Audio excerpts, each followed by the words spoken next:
Tri-State Freethinkers podcast lecture series, December 2nd, 2015. What do Jehovah's Witnesses believe? With our speaker, Cheryl Morton. Hi everyone. It has been a while since I've been here, but I definitely see a lot of familiar faces, and it's really good to see you again. So just a brief overview. We're going to talk a little bit about the history of the religion. I don't want to go into too much depth on that. That can get a little bit boring and dry, but there are some important parts of the history of this religion that still factor into the religion today. I'm going to discuss a bit about their doctrinal beliefs and their views on morality, religious practices, and customs. And then I'm going to tell you a bit about my personal experience as a Jehovah's Witness, and then I'm going to open it up for questions and answers. If I didn't cover anything, can feel free to ask then. So I've got a fair bit of information here. I'm going to try to move through it in a concise manner as an overview. So if you do have questions, if you can kind of maybe just jot them down and then ask at the end, that would be great. For full disclosure, I did leave the religion about 14 years ago, so a lot of this is based in my knowledge of the religion at the time. Some people who have left the religion continue to be very interested in it and follow news stories and stay up with changes. I have not. I just really lost interest after I left. So this is possibly some dated information. Some of you who are interested in religion or familiar with Jehovah's Witnesses may have more recent information than me. So if I say anything incorrect, feel free to correct me and, enlighten me on my previous religion, because I may not know. All right, so to get started here, a little bit about the history. Oops. There we go. All right. So just to test your knowledge a little bit about Jehovah's Witnesses, does anybody know who the founder of the religion was, by any chance? Good answer. Jobadiah, no. A man named Charles Taze Russell is credited with being the first president of the organization. Does anybody know what the primary publication or magazine of Jehovah's Witnesses is? Yeah, there you go. I knew people had to know that. All right. And does anybody know the corporate entity of the Jehovah's Witness religion? You might have heard of it. It's called the Watchtower Bible and Tract Society. So I'm going to go into a little bit about the history of those. In the mid to late 1800s, a man named Charles Taze Russell, who had been raised in the Presbyterian tradition, he was questioning his beliefs about many aspects of Christianity. And he started just kind of an independent study, trying to get back to a pure understanding of the original Christian church. And he was questioning, along with a number of other men of his time period, and basically just doing a search into the Bible themselves. And although Russell didn't align entirely with any particular Christian sect, the writings of William Miller, who also influenced Seventh-day Adventism and the Second Advents, were very influential in his writings and in kind of the evolution of his beliefs. So as he and these other men were discussing and questioning and talking, they started calling themselves the Bible students, and they believed that Christ's return was imminent and very close. So Miller, who had influenced the Advents, had been very prolific in trying to predict when Christ was going to come, when the end of the world was going to come, that sort of thing. And these predictions kept failing. And so there was a lot of disappointment among those people. Well, Russell was very moved by that, and he believed that studying Bible chronology and Bible prophecy, that he would be able to predict when Christ would return, when the rapture would occur. And so he started in 1979 publishing a magazine called Zion's Watchtower and Herald of Christ's Presence, which we now know as the Watchtower. And in the early 1880s, he founded the Watchtower Bible and Tract Society Incorporated.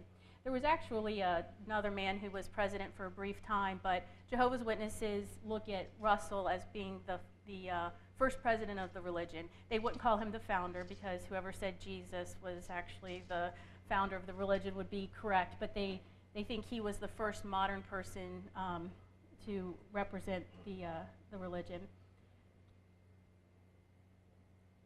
So largely due to their focus on proselytizing, the Bible students began spreading into other countries. They ended up in Europe, Canada, and then spreading around the world. So they adopted the name the International Bible Students. And throughout their history, the religion was focused on this apocalyptic end to the world. In the early years, it was believed that Christ's coming would result in the Bible students being taken to heaven in a rapture, but after numerous failed predictions, their theology was finally revised. So one of the predictions centered around the year 1914, and even though the rapture didn't happen that year, they did have the onset of World War I, and that was interpreted as the fulfillment of the prophecy of Christ's return. So prior to 1914, the International Bible Students had believed that Satan could freely enter heaven and come back to earth along with his demons, and so in 1914, Jesus finally established his kingdom in heaven, and in order to cleanse the heavens and make room for the Bible students to come up, he cast Satan down to earth and confined him to earth, and Satan was so angry that he wasn't able to leave the earth, he turned his attention towards humans, and that's why World War I started. Well, it makes perfect sense, right? So following Charles Russell's death in 1916, a man named Joseph Rutherford became president of the Watchtower Society. And don't worry, I'm not going to go through like all the presidents of the Watchtower Society because that would just, we'd all be sleeping here. But this guy actually had a significant influence on the religion in the early years. He had worked as a trial lawyer, a prosecutor, and he was eventually appointed as a judge in Missouri. And purportedly his personality was very different from Russell. It caused a lot of conflict, and a lot of people broke off and formed their own sects. Some of them called themselves the Russellites, and they followed Russell's teachings, but Rutherford continued to lead the religion as the president and maintain control of the Watchtower Society. His background as a lawyer had a strong influence on the adoption of the name Jehovah's Witnesses. The Bible students believe that there's this battle going on between Satan and God, and God's name has been completely tarnished in the eyes of all humans. So in order to restore his good name, it's likened to a court battle. Witnesses, humans from earth who have clued into the reality of the truth of God and his name, Jehovah, have been called to represent him in this kind of universal court battle. So that's why they adopted the name Jehovah's Witnesses. They are there witnessing for him. And they go out door to door to testify in God's behalf. And so in 1931, the name Jehovah's Witnesses was officially adopted. And then following Rutherford's death, there have been a series of other presidents that have taken control of the Watchtower Society.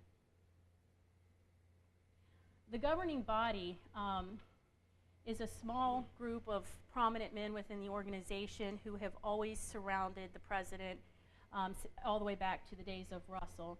And so while the president fulfills the role of being the primary spokesman and he's seen as the leader and kind of figurehead of the religion, the governing body is all involved in making the decisions in terms of how things change doctrinally, how practices develop, and the religion overall evolves.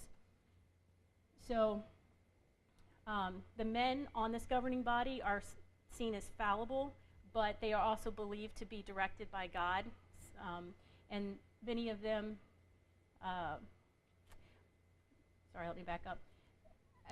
Being raised in the religion myself, I was always taught that these men had a special relationship with God, that God used them as their mouthpiece and directed them. So my assumption was, if God's talking directly to them, every decision that's made or every change or new light that was seen must be unified because it's all coming from God. After leaving the religion, I read a really interesting book called The Crisis of Conscience by Raymond Franz. He was formerly a member of the governing body, but he had left. He actually left the religion altogether. And by his account, many of the doctrinal changes and procedural changes within the religion that were made by the governing body were not at all unified or agreeable. They were done by the democratic process, so they'd be put up to vote, and at times it was extremely heated. There was huge disagreement on issues, and it came down to majority vote.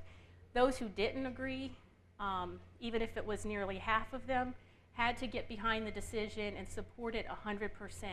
If they didn't, then they were seen as apostates and they would be completely ejected from the religion. So this is extremely important when you consider some of the stances that Jehovah's Witnesses take on life and death type situations, that there were significant members that were leading this organization who were not always in agreement on these decisions. And I'll get into that a little bit more later.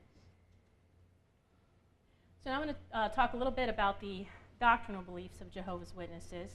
I'm going to talk a bit about the Bible itself, creation. It's a non-Trinitarian religion, immortality of the soul, paradise, Armageddon, and resurrection. So first of all, as far as the Bible goes, the Jehovah's Witnesses do believe the Bible to be inerrant. It's got a harmonious, united message that follows from Genesis through Revelation.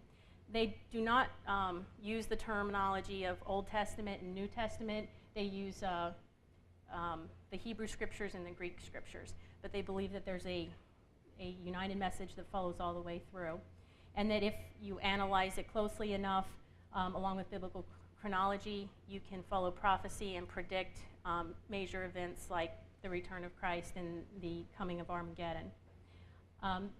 Even though Jehovah's Witnesses, excuse me, used the King James Version up until about 1961, Russell, Rutherford, and the original Bible students all came to the conclusions about this religion using the King James Bible.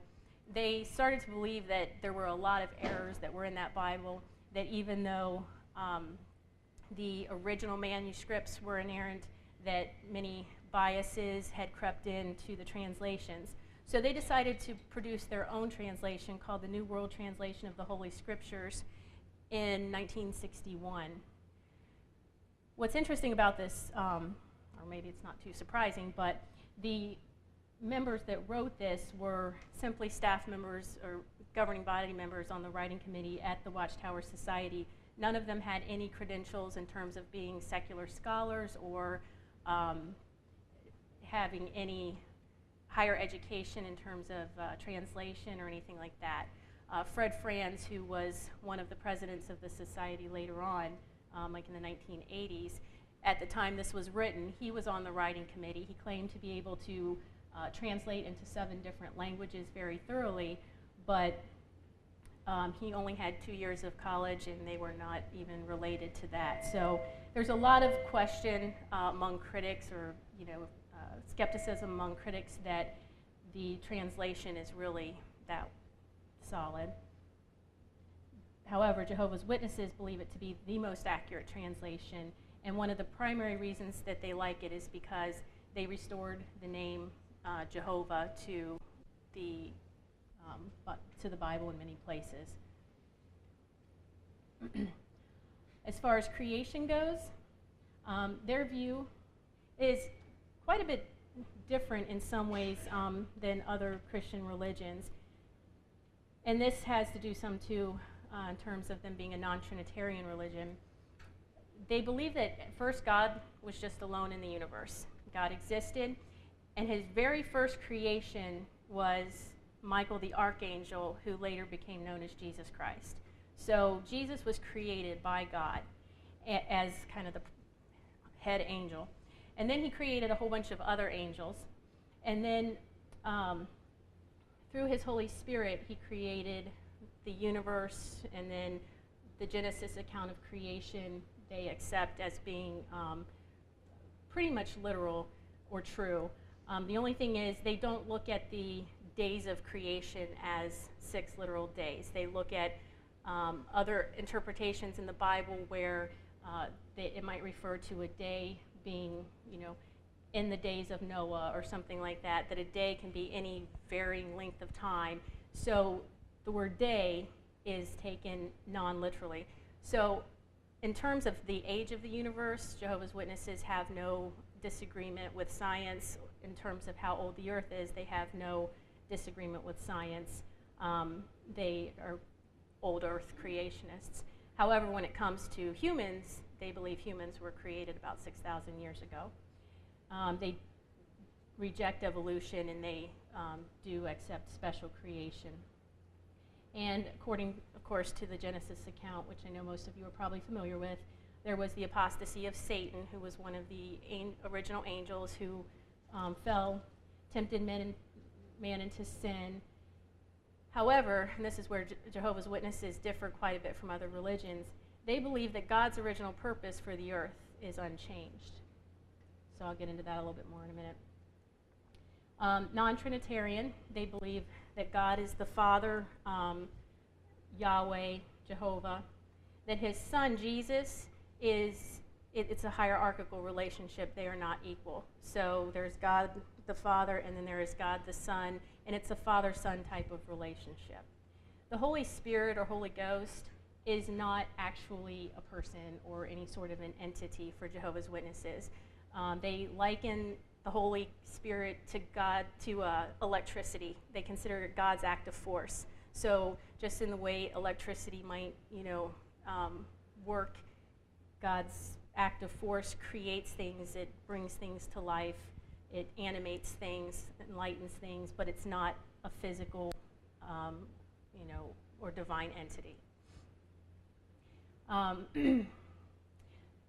The purpose of the ransom is very similar to other Christian religions. What Adam lost in original sin had to be bought back, so he sent Jesus to earth to die as a ransom sacrifice. They do not believe that Jesus died on a cross. They believe that he died on a stake. And I don't know why this is a huge deal, but it's a huge deal. Like, the cross did not happen. So to this day, God still remains supreme, but Jesus, as his son, is ruling his kingdom from heaven. He came back in 1914, is currently invisibly present, and he's preparing for the Battle of Armageddon so that God's original purpose for the earth can be fulfilled. Immortality of the soul. For Jehovah's Witnesses, there is no soul. Just the concept of soul does not exist in Jehovah's Witness theology. Humans don't possess a soul or anything that lives beyond in death. We were created as physical creatures, just like the animals, and so when we die, everything dies. We just go to the ground. We were created for this earth uniquely, and the earth was created for us, so everything about humans is completely physical. And the human body, of course, was designed to live forever.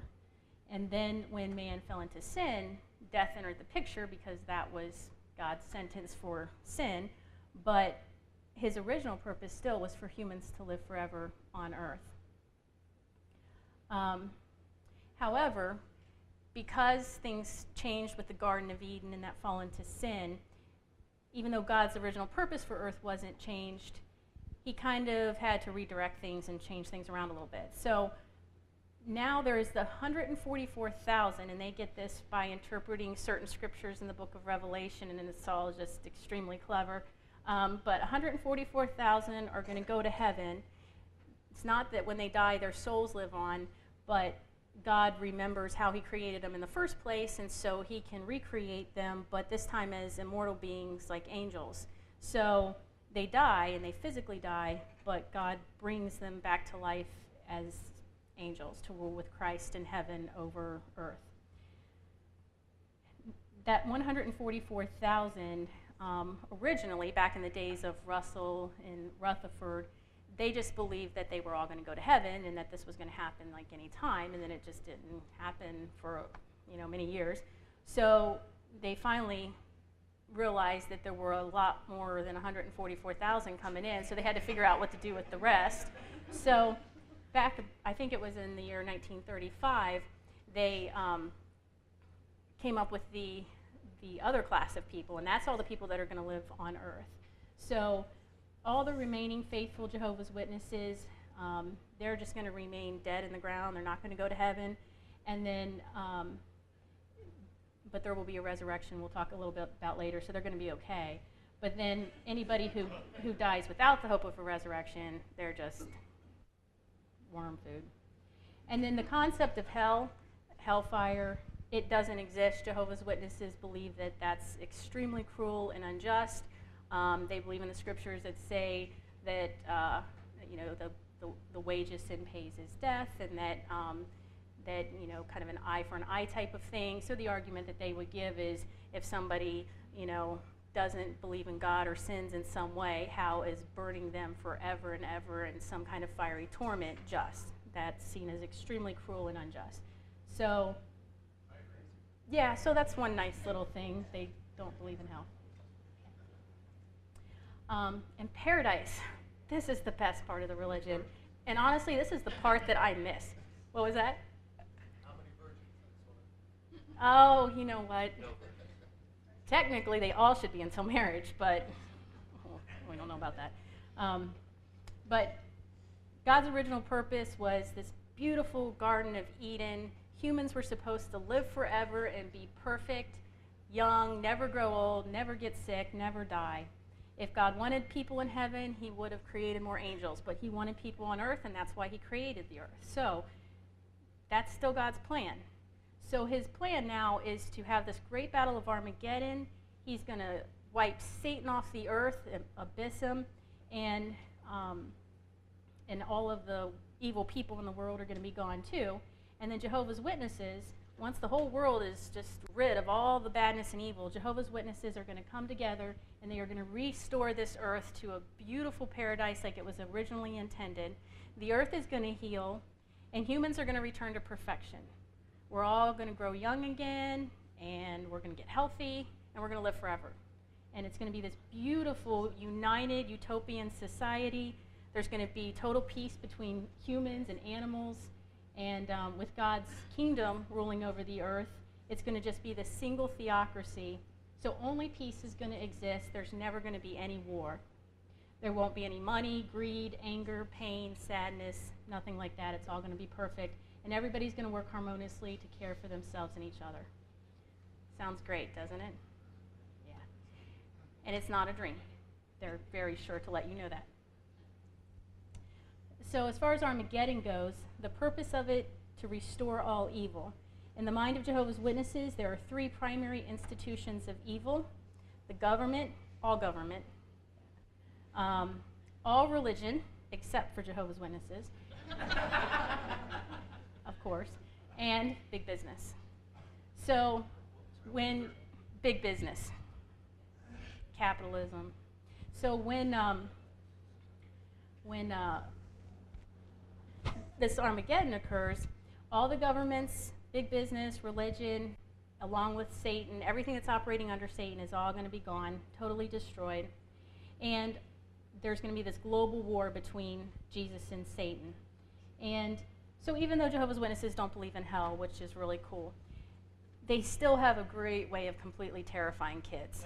There's going to be, at Armageddon, there's going to be fire and like hail balls raining down from heaven. You can try to hide, but there's no way to hide. You're going to be, in the midst of it all.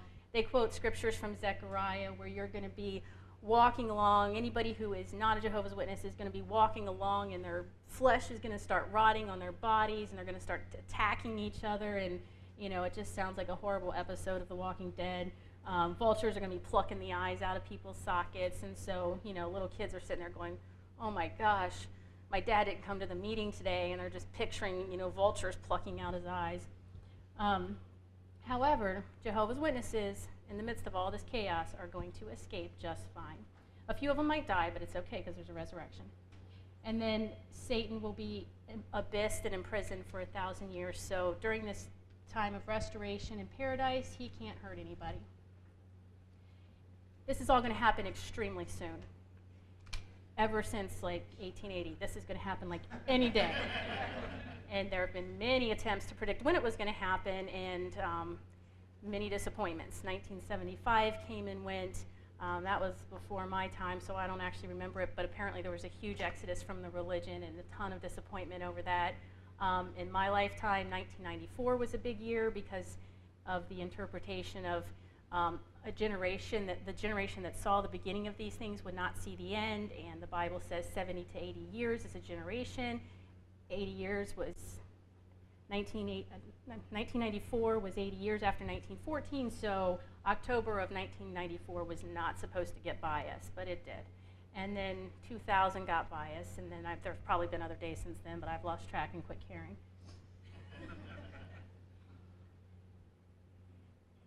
The resurrection.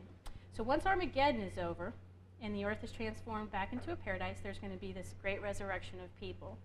And similar to the way God resurrects people to heaven, the 140,000 into heaven, he's going to resurrect them to earth. So again, there's no immortal soul that lives on, but everybody resides in God's memory.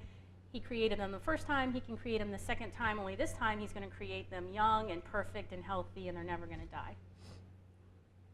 The people that will be included in that resurrection are any humans that lived prior to Jesus coming to earth, because Jesus coming to earth started the 144,000 accumulating, but all those faithful men and women of old, like Noah and David and whoever else, Lot, whatever, they all are going to be part of the earthly people that get resurrected to earth. And then any of the faithful Jehovah's Witnesses who were born after the 144,000 was sealed. So, of course, early on in the religion, they never really foresaw 144,000 becoming part of the Bible students. They thought they were all going to be raptured, but the number kept ticking up, and now they're over 8 million. So something had to be done with the rest. Anybody that's died, they're going to be resurrected to earth.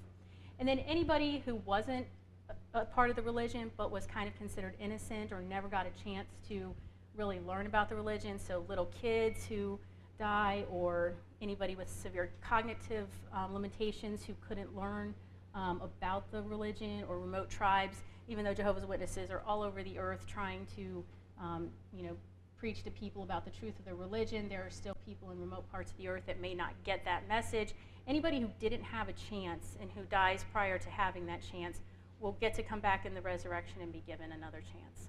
So that's one nice little exception they make for some people. Again, the resurrection is a physical recreation from the memory of God. And when they're resurrected, they're not immortal. They're still resurrected back into a mortal human condition. So even in paradise, if they screw up, they can still be destroyed.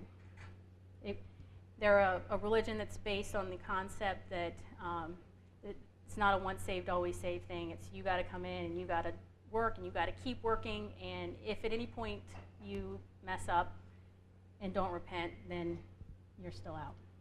All right. We have the Piggest Raffle is one way that we can raise money to help do all the great things that we do at the Tri-State Freethinkers. So if you go to piggestraffle.com, you can buy a pig for $5, and you can that money goes directly to the Tri-State Freethinkers, and you're entered into a raffle to where you could potentially win $5,000 for you and $5,000 for us. So it is the gift that kind of keeps on giving. And there's also a lease of a Toyota Prius and lots of other great prizes that you could win. So please go to piggestraffle.com, buy a piggy, and help us.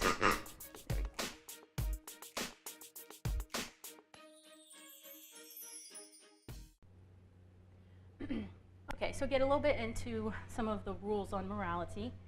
Very, very strict religion.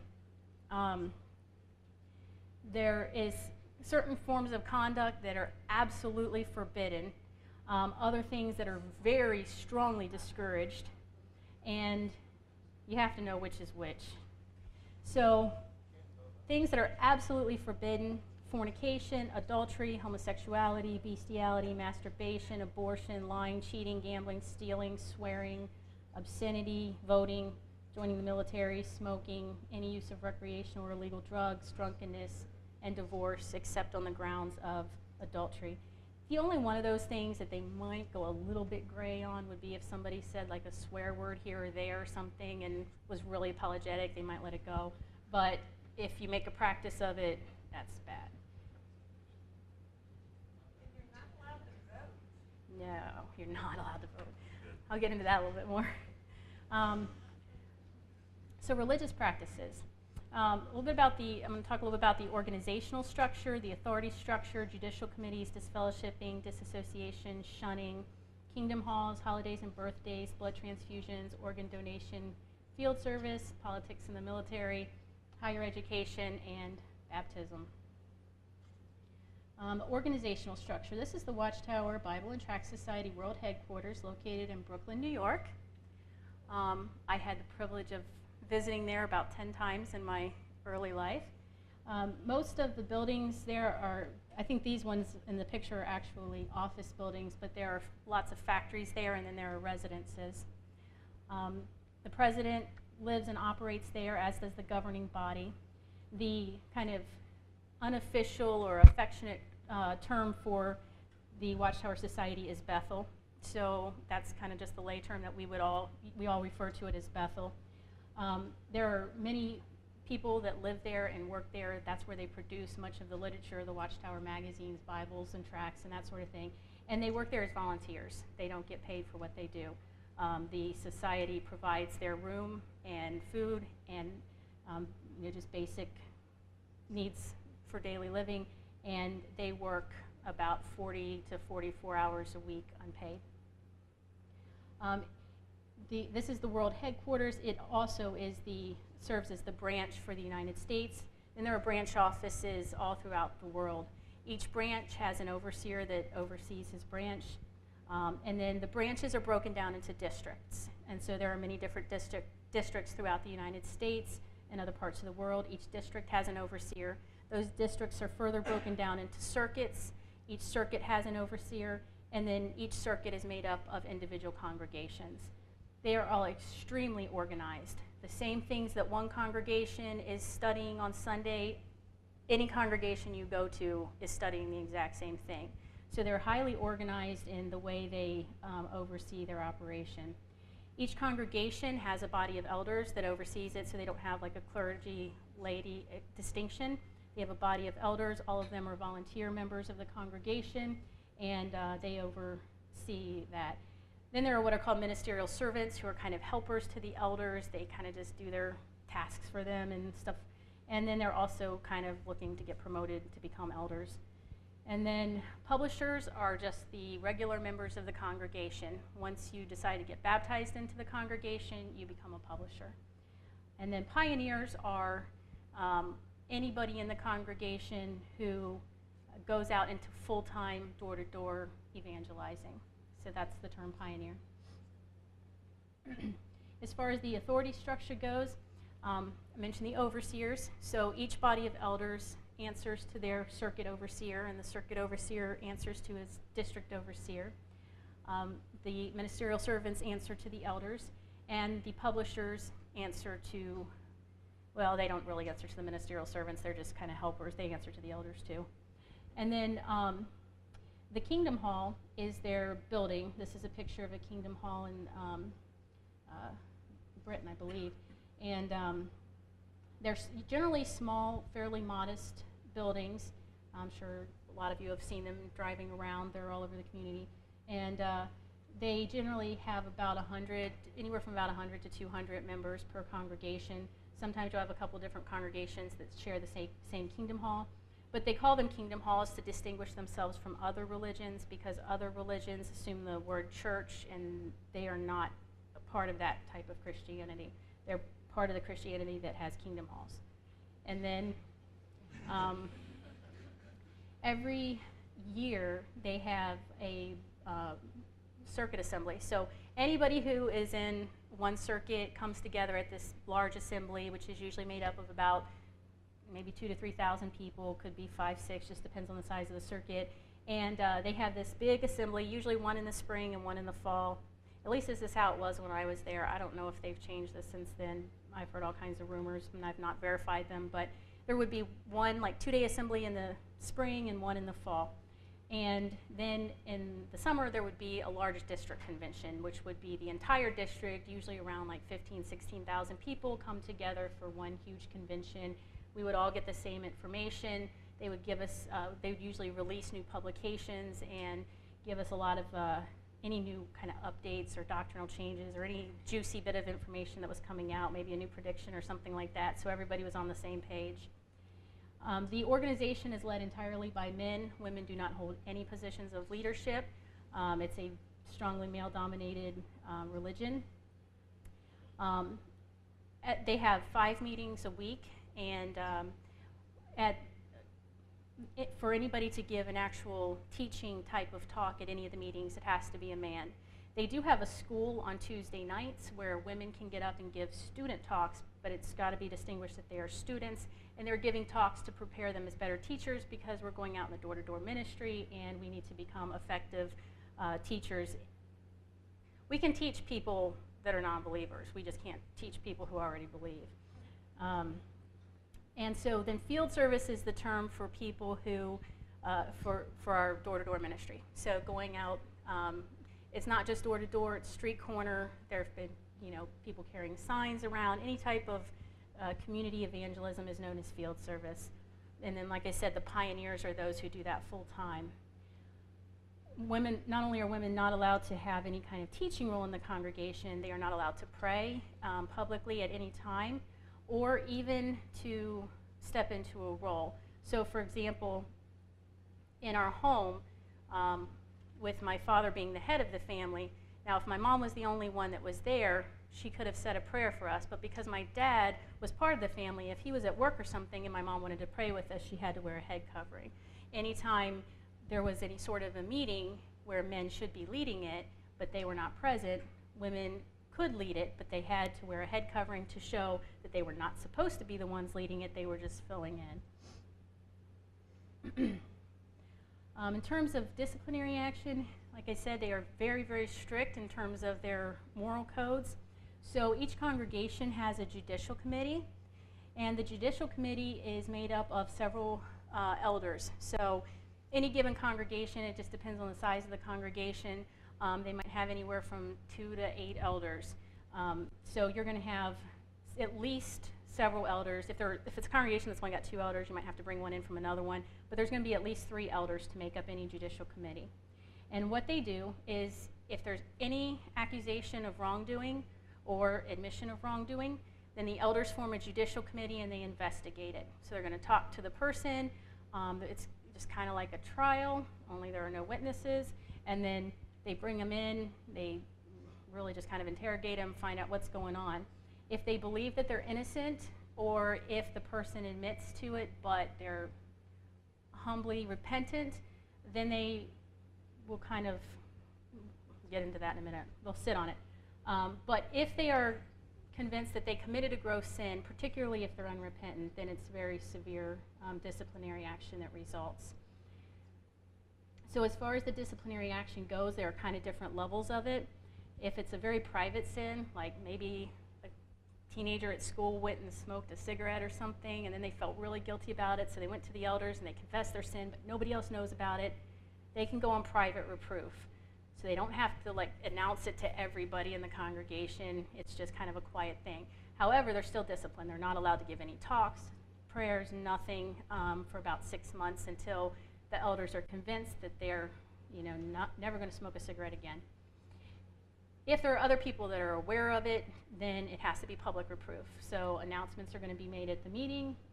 They don't really go into detail about the situation, but they will announce that the person is on public reproof, and that means that there are all of these disciplinary measures in place. If the person is unrepentant or believed by the elders to be unrepentant, or if it becomes a pattern of behavior, if they've admitted or been caught smoking a few times now, clearly they're not repentant, so they're going to be disfellowshipped from the congregation. And that announcement will be made. They're given 1 week to try and appeal it if they want. Appeals almost never happen. If the elders are convinced you're guilty, you're guilty. And then the announcement is made at the meeting that this person has been disfellowshipped. At that point, they are totally shunned. Nobody is allowed to speak to them from that point on. They're allowed to come to the meetings, but they can come and sit quietly. Nobody can speak to them inside or outside. If they're a minor child, their parents are allowed to speak to them only for the purpose of, functioning as parents, but they're not allowed to pray with them or study the Bible with them or anything like that. So with this shunning process, very, very difficult, particularly for young people who lose all of their friends and family contacts and relationships. Many of them end up wanting to come back to the religion even if they don't really believe it because they have no support outside. So reinstatement is possible. Have to go to the meetings for about 6 months, really prove yourselves, convince the elders that you are truly repentant and that it's never going to happen again. And if you can convince them of that, you may be reinstated into the congregation. And that announcement will be made. At that point, people can talk to you, but you're kind of marked for a good long time until you really prove that you're on the right path. And then one other way to leave is disassociation. If you decide, or if a member decides that they no longer want to be part of the religion, they may write a letter of disassociation from the religion, and they are officially out. However, they are labeled an apostate. They are considered one of the most evil people to walk the earth, and they are to be completely shunned, avoided at all costs, even if they are family. As far as holidays go, a lot of people know that Jehovah's Witnesses don't celebrate birthdays or any of the holidays. Most people know that they don't celebrate Christmas because that's usually a big deal around Christmas time, but they don't celebrate any of the holidays. Most of the reasons are because they are believed to be pagan in origin, and there are pagan origins with a lot of them, but again, Jehovah's Witnesses are looking to return to what they consider a pure version of Christianity like the early church, and there's no record of Jesus or the apostles or early church members celebrating Christmas or Easter or any of those things. So they look at them as being pagan, not Christian, so they reject all holidays. Other holidays like Thanksgiving, 4th of July, things like that are political in nature, and because they reject all government and politics, they also reject those holidays as well. Same is true of birthdays considered to be of pagan origin. Blood transfusions. Not allowed under any circumstances, at least as far as I know. Like I said, I've been out for a while, but upon leaving, and I did follow this for a little while, I haven't heard any change on this. I believe they're still not allowed under any circumstances. They are viewed to be a violation of the biblical commands in the Hebrew scriptures, and then they believe that the Apostle Paul later backed that up. So there are certain commands from the Old Testament they believe don't necessarily apply to us today because when Jesus came, he fulfilled them. But he believes that, or the Jehovah's Witnesses believe that the Apostle Paul and the Christians followed this one through. So blood transfusions are not allowed under any circumstances. If you accept a blood transfusion as a Jehovah's Witness, you will end up being disfellowshipped and shunned by the organization. So for a lot of people who, is that a title? I'm sorry? What about where the court orders the child to have it against their will? How do they do that? Can I answer that at the end? Do you mind? No, now. Jerk. Just kidding. Let's see. Sorry. That's okay. I'm just going to try to go through this because I don't want this to run over, but I'll answer any questions you have at the end, okay? But that is a great question. So there have been a lot of Jehovah's Witnesses who have had to choose between refusing a life-saving blood transfusion and dying or being completely shunned by their family. When I was a lot younger, I guess I was in my early 20s, and my brother's best friend was 20 years old. He had a young wife and a 2-year-old daughter, and Jehovah's Witnesses are not ever supposed to have guns, but the kid had a gun for whatever reason, and he accidentally shot himself in the leg trying to clean it and severed his femoral artery, was rushed to the hospital, and died in the ER. Probably could have been saved with a blood transfusion. So he left behind a wife and a toddler because of this I knew several women personally who died during childbirth because they refused blood transfusions, leaving behind several children. So, and these are just people that I knew personally. There are many, many. When you go online and you just look at the list of people, there are just pictures and pictures that are posted on different websites of all of the people, many of them young, that have died as a result of refusing blood. And so when I mentioned, that bit about Raymond Franz earlier being a member of the governing body, and this was something he specifically talked about, both on the subject of organ donation and blood transfusions, that these were not unanimous decisions. There were many members of the governing body who disagreed with these, but they had to uphold them. And so these decisions that they uphold, even though it goes against their beliefs and conscience, result in the deaths of people. With organ donation, this was not allowed at all under any circumstances. It was viewed as being a type of cannibalism and it's a violation of God's commands up until the 1980s. There was a reversing of the decisions within the governing body in the 1980s, and the votes flipped, and they now allow organ donation. So again, prior to the 1980s, there were people who refused organ donation and died as a result of it. Once this was changed, now people can have them. However, it has to be done through bloodless surgery. They still cannot receive a blood transfusion. But bloodless surgery has become a huge mission within medical science, largely to try and treat Jehovah's Witnesses, and they've actually been able to do kidney transplants, even heart transplants, completely bloodless, and save the lives of Jehovah's Witnesses with those transplants. So now organ transplants are okay. Politics and military service. So Jehovah's Witnesses, like I mentioned, believe that God's kingdom is the only true government and that there's going to be this theocracy to rule the earth. All of the governments today are operating under Satan. Satan controls every one of them, so we don't want to have any part of them. So Jehovah's Witnesses will not get involved in politics on any level. They won't vote on any level, not even the community level. They are total pacifists in times of war. They have refused to go to war for any reason. They will go to prison rather than support the war.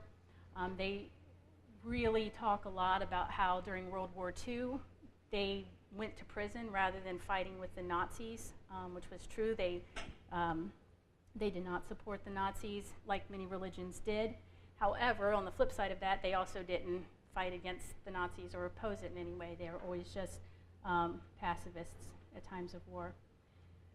They do promote paying of taxes and obeying all of the laws as long as they're not in conflict with God's laws. If they believe they're in conflict with God's laws, then they will refuse it and go to prison instead. Baptism. And I think I'm pretty close to being done with this part. So as far as baptism goes, in order to be baptized, because it is a huge commitment, they do require a very long, intense study of the Bible and Watchtower Society publications before baptism can happen. Normally people study for at least a year to a year and a half before they're allowed to be baptized. Sometimes it might take them many years. It's just however long and however much work they want to put into it. They are required to be coming to all of the meetings and be going out into the door-to-door field service before they can even be considered for baptism.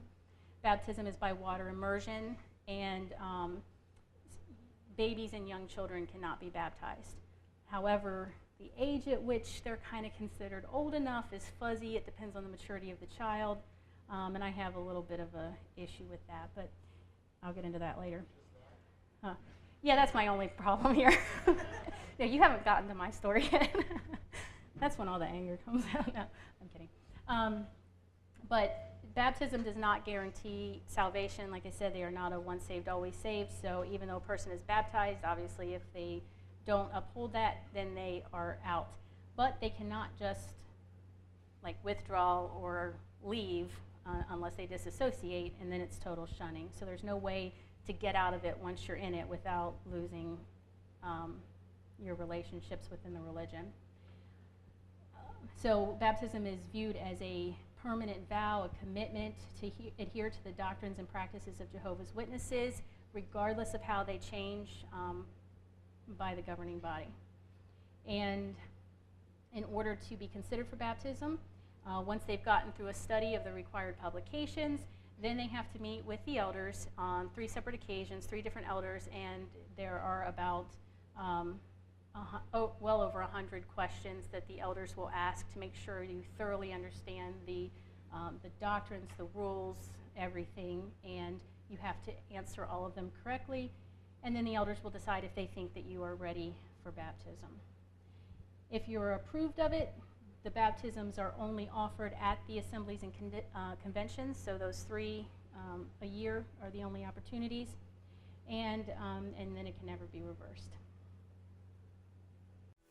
I'm Jim Helton, president of the Tri-State Freethinkers. Please come support us at www.tristatefreethinkers.com. With that, we do great things like feed the homeless. We also throw birthday parties for homeless kids and do science-based speakers every month. So join us at the tristatefreethinkers.com. Higher education, this is great. So because we know that the end of the system is going to be coming any day, there's no need to pursue college or university education. That's just worldly wisdom anyway, it's not godly wisdom. So up until 1992, college education was forbidden by Jehovah's Witnesses. I don't know if they ever came out specifically, they may have, but I don't know for sure if they ever came out and specifically said you are not allowed to go to college or you will be disfellowshipped, but it was so strongly discouraged and just understood that it was forbidden. The entire time I grew up, I never knew a single Jehovah's Witness to ever go to even a 2-year college. It just wasn't even a consideration. So in 1992, another kind of decision reversal, they softened their view on this. Apparently, the end of the system just was taking, quite a while to get here, and some of the witnesses were surprisingly struggling financially to support themselves without any sort of college education. So they started allowing them to get degrees, but they could only be kind of minor degrees, like a 2-year degree or something like that, just so that they could support themselves in the full-time ministry until the end came. Okay. Before we get into, well, you know what? You want to do questions first on these topics, or you want me to tell you a bit about my experience first? I don't know, however, 10, 15 minutes, whatever you want. Do questions first? Mike? Cheryl, I feel like I know you pretty well, and I've always seen you as a very intellectual person. How on earth did you get involved in this? I mean, what kind of psychology reached out and grabbed you? I'd like to do that part of your personal story. Okay, well, I'll get to that in my personal experience, but I will tell you, that this is a highly intellectual religious philosophy here. And then I noticed you referred to certain things as you went through your presentation, certain Jehovah's Witness-like stuff you referred to as our door-to-door, or whatever they call that. Is there still something reaching down trying to get you?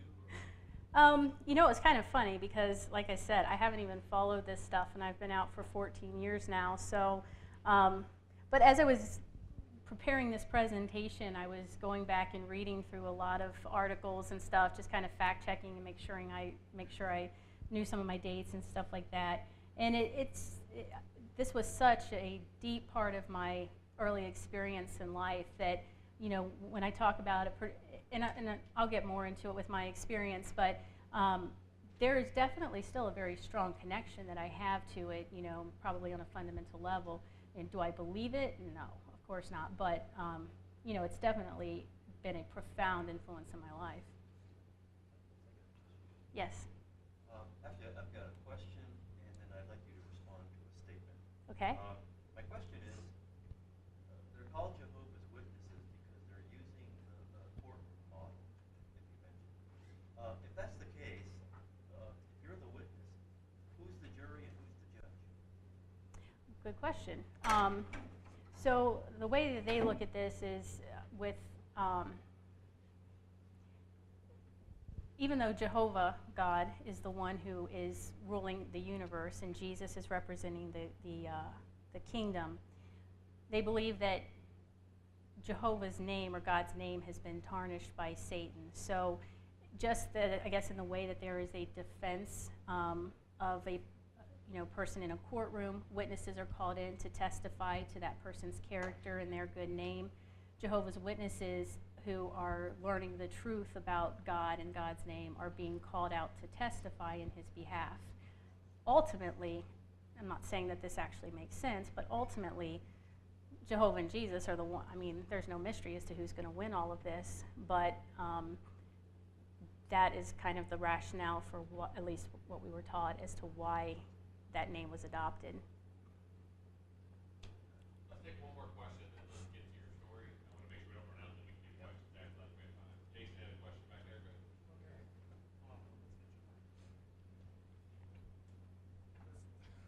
So he said that Satan, after he's defeated, will be in hell or gone for 1,000 years.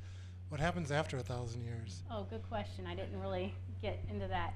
So yes, there's going to be this 1,000-year reign of God's kingdom over earth. The whole earth is going to be restored to this beautiful paradise with Satan abyssed.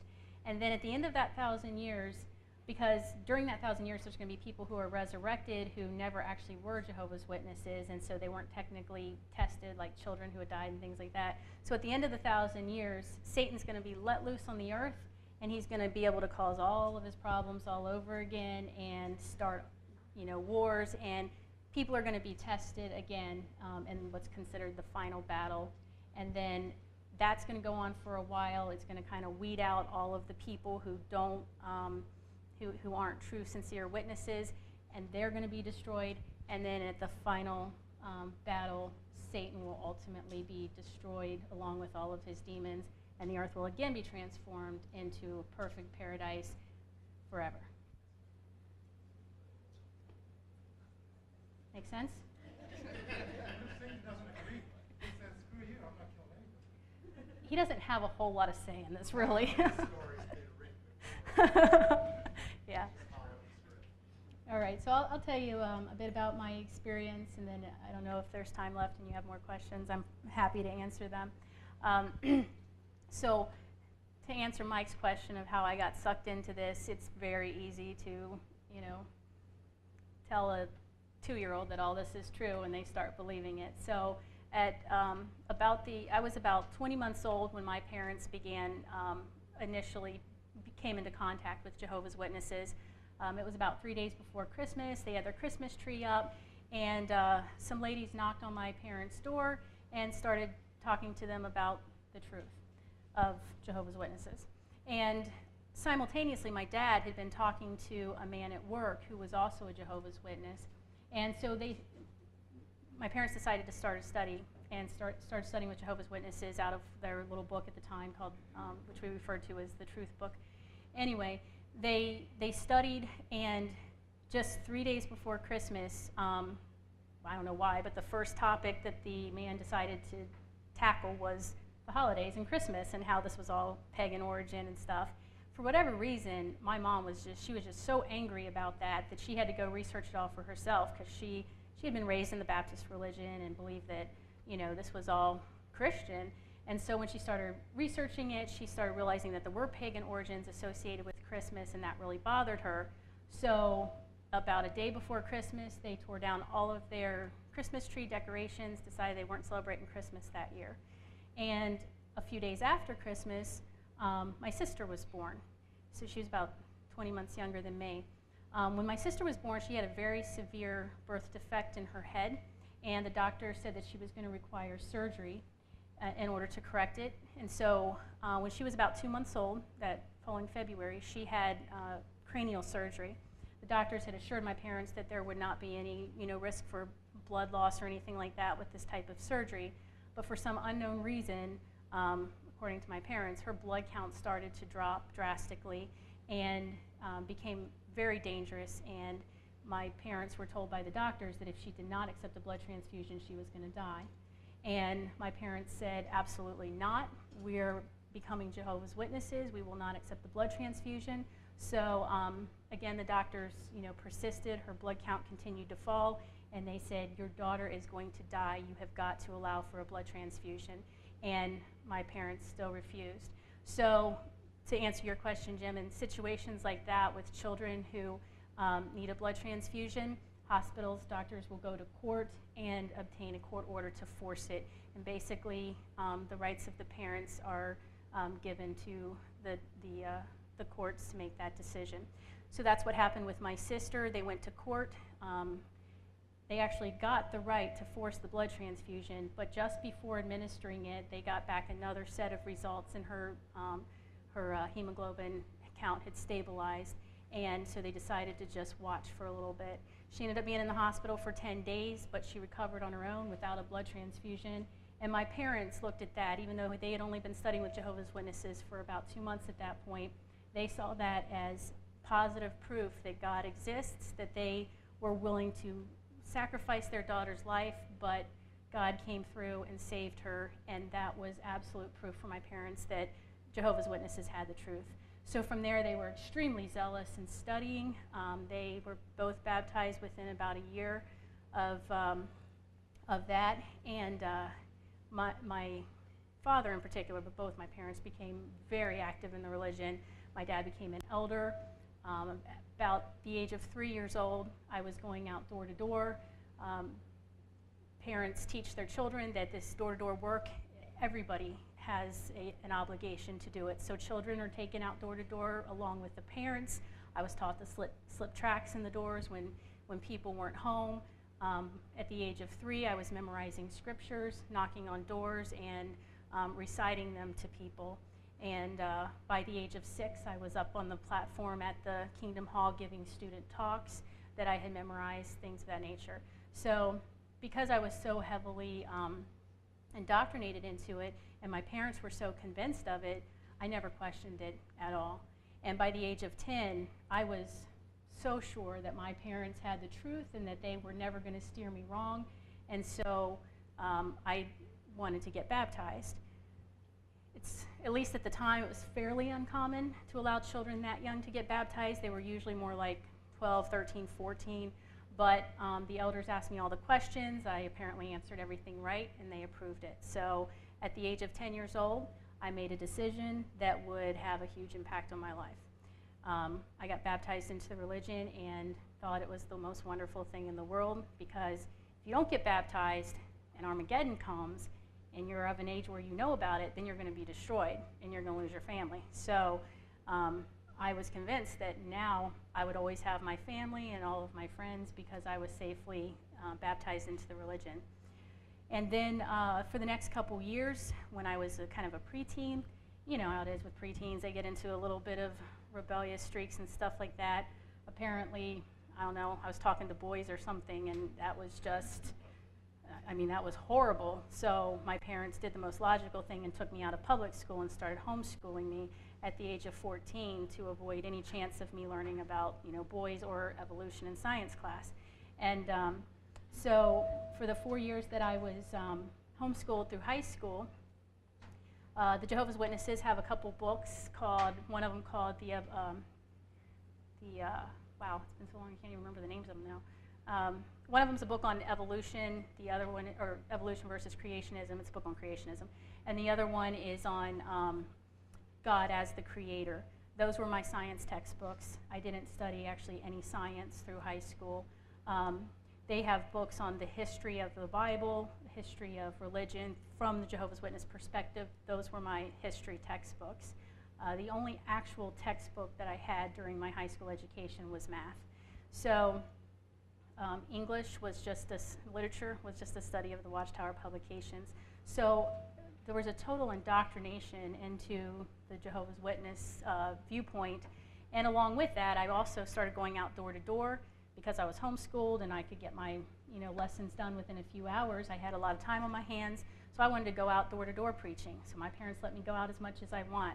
So at the age of 14, I started regular pioneering and doing it full time, and I did that for about the next 5 years. From the time my earliest memories, there was never going to be a tomorrow. Like most kids are taught, you're going to go to school and you're going to drive a car and you're going to graduate and you're going to go to college. I was never going to do any of those things. I was never going to go to school or graduate because the end of the system was going to come any day now. And when it didn't come, well, then I had to start school, and then I had to drive a car, and then I did end up graduating. But those things were never held out for me as goals. And because Jehovah's Witnesses didn't believe in higher education, there was never a single moment in my life where I ever considered that college was even an option. That just wasn't even a possibility for me. So when I got to be 18 years old, I was planning on getting involved in like missionary type work, and you know, it's kind of a secondary missionary work that women are allowed to do. They're not allowed to do the real stuff, but anyway, I was going to do what I could, and so I was planning on moving to Texas, and my mom was really concerned about how I was going to support myself down there because the religion doesn't support you, it's all volunteer. So I was probably going to be waiting tables or something like that, trying to support myself and work full-time in missionary service, which would be a lot. So she came to me one day and she said, "Hey Cheryl, have you ever considered the possibility of going to college?" And I looked at her like, "Did you just become an apostate? I mean, how could you even suggest something like that to me?" I thought my mom had just totally turned on the religion and I was going to have to shun her because she suggested that I go to college. And I was so shocked by her comment on that. She said, "No, actually the Watchtower Society just came out." I'm giving this away because I said this was in 1992 when I was 18, so yeah, I'm about 41. But anyway, I was so stunned. The Watchtower Society had come out with this reversal, and now for the first time in my life, I was presented with the idea that I might actually be able to go to college.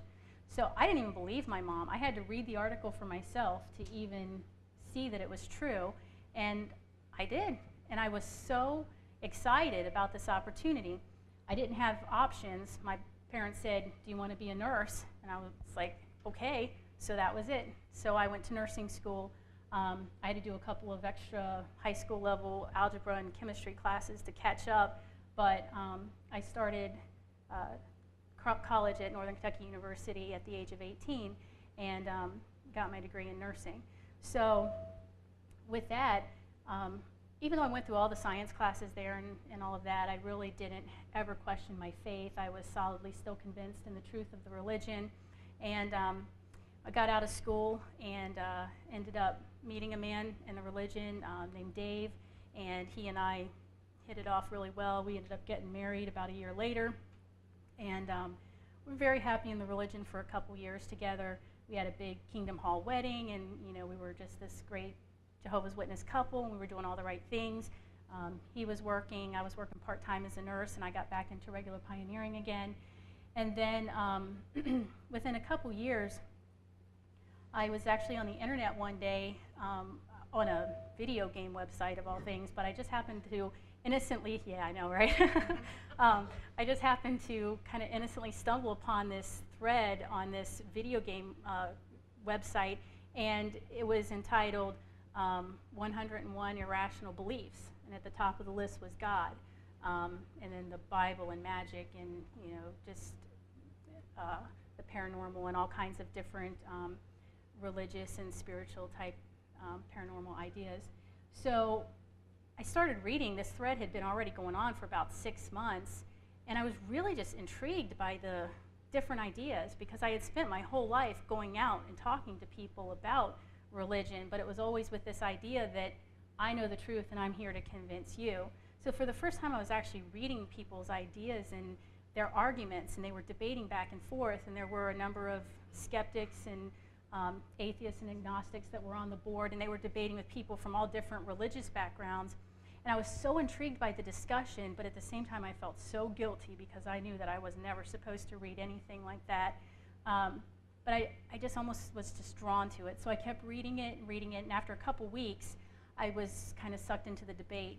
And when I jumped into it, it was on the topic of evolution versus creationism.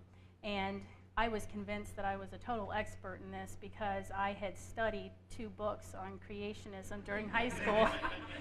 No, really, I knew this subject inside and out.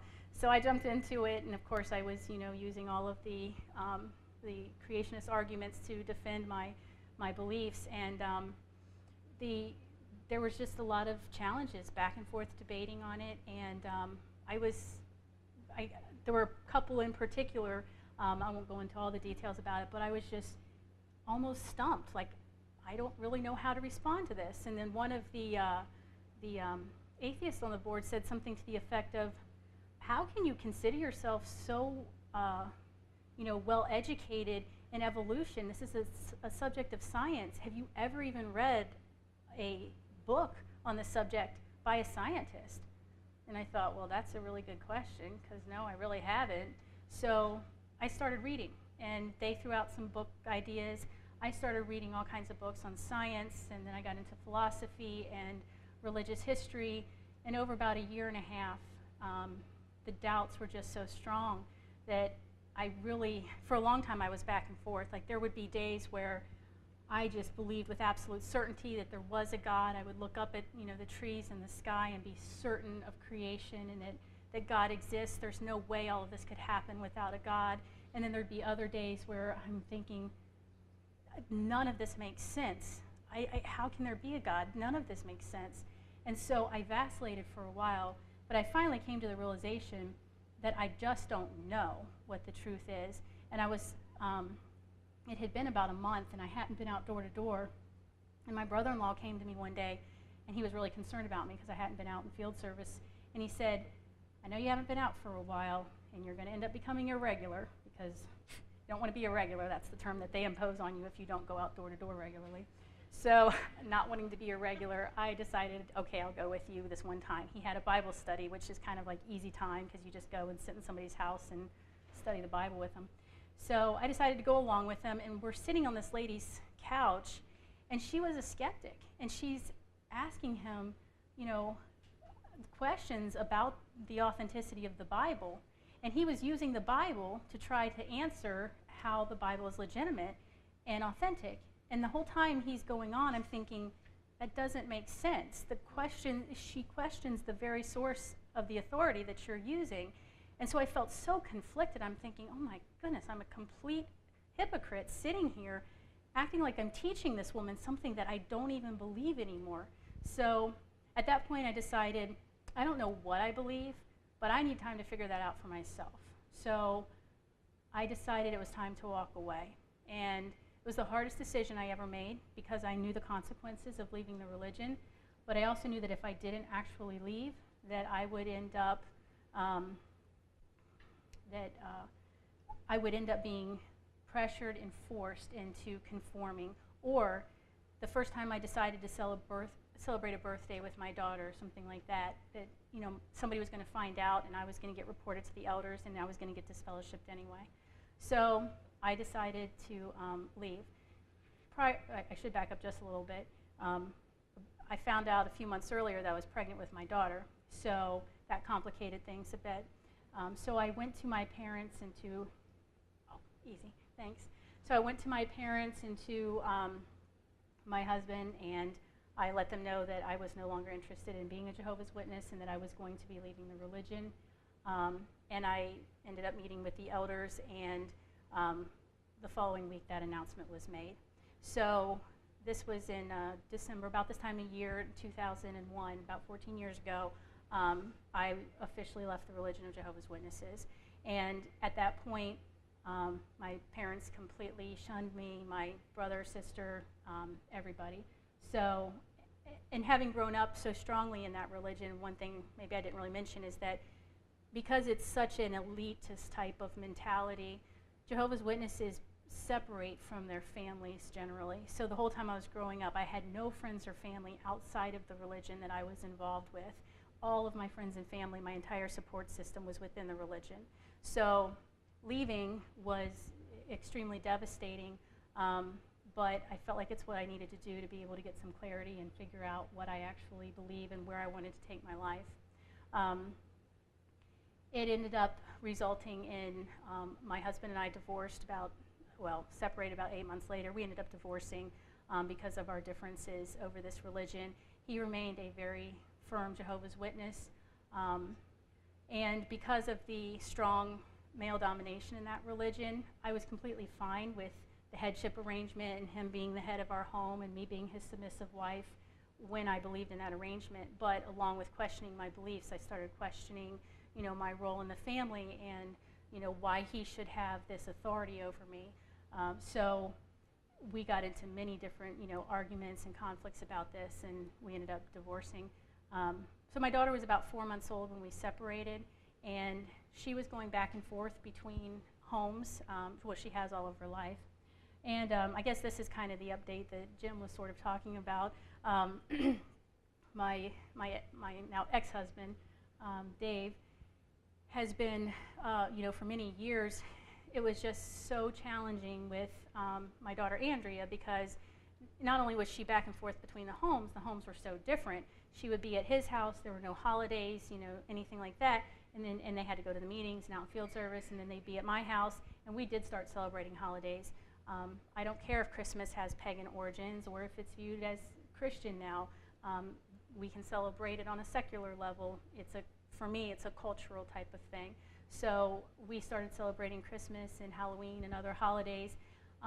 There was one day in particular where I think Andrea was about 5, and we had a big birthday party for her on Saturday, and we invited the kids in her class. So most of the kids in her class were there at Chuck E. Cheese with us, celebrating her birthday, giving her gifts, having a great time.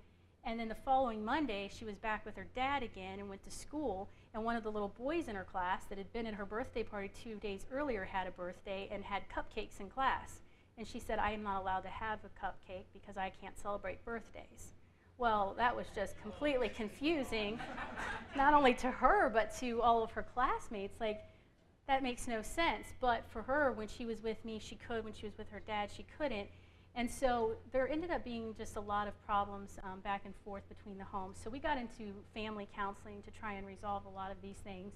And off and on through the years, we've continued to attend family counseling, her dad and me and her step-parents, it's just all a big family, mess. But anyway, we actually, considering the circumstances, worked things out fairly well over the years. And just within the past couple years, we've been going back in for some more counseling for my daughter. And it's kind of all come out just in the last couple years that my ex-husband now no longer believes in the Jehovah's Witness religion. He has actually left. He's now being shunned by a lot of people, and has put a huge strain on his current marriage with his wife, who is still a very active Jehovah's Witness. So, yeah, isn't that irony? So I actually really feel for him, because he lost his first family as a result of this religion, and now he faces losing a second family. He's got another daughter with his current wife, and he's really going through a rough time trying to figure out how to balance keeping his family together while not being part of something he doesn't believe in.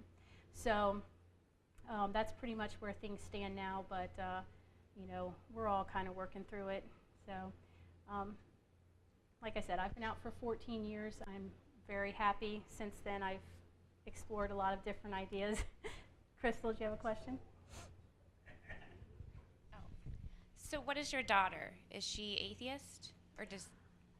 Andrea is exploring. She's 13 right now, and I think that she's very interested in spirituality, but she has a hard time investing in anything.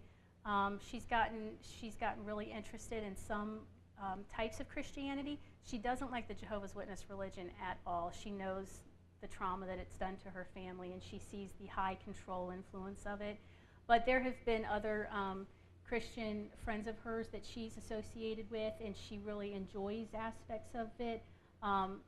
She's also had some interest in exploring things like Wicca. I encourage her to learn and to explore. I think that educating her on different religious ideas will give her the ability to make her own choices when she's old enough to make those choices. I've told her for years, you're still very young, so don't feel like you have to commit to anything.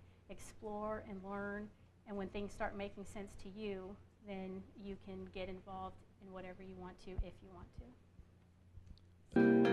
Yes, I understand that my whole life is just a blink of an eye.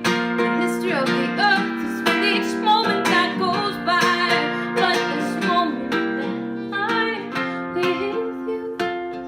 feels like time has stood still. It feels somehow like it matters, and that it always will.